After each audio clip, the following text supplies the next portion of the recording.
Welcome back, everyone. On today's episode of Tech Talk, we're going to cover the difference between federal and California emissions for your GM 2.4-liter engine. We get a lot of calls with requests for pricing for these engines, and one of the main questions your drivetrain genius will ask you during the conversation is whether your 2.4-liter engine is California or federal emissions.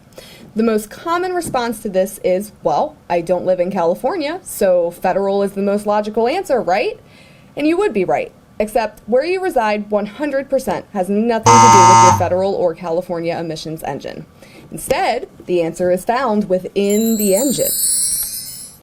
When we're viewing this region of the engine, you can see several small holes in the exhaust port. These are called small holes, and your California emissions engine will include these, and your federal emissions engine will not.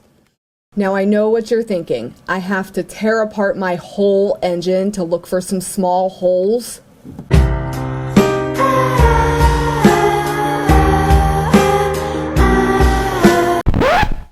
Except you don't. The answer can be found within your VIN. Your drivetrain genius will ask for the VIN to look for a specific code to determine whether your engine is California or federal emissions. Your California emissions engine will have the code NU6 in the VIN. Now, it is very important that we know the difference between California and federal emissions engines, as they are not interchangeable. Of course, you want to make sure that you get the right engine, and the price differs greatly between the two standards. If you would like to speak to your drivetrain genius about purchasing one of these engines from Powertrain Products, you can reach us at 888-842-0023 or follow us online to powertrainproducts.net.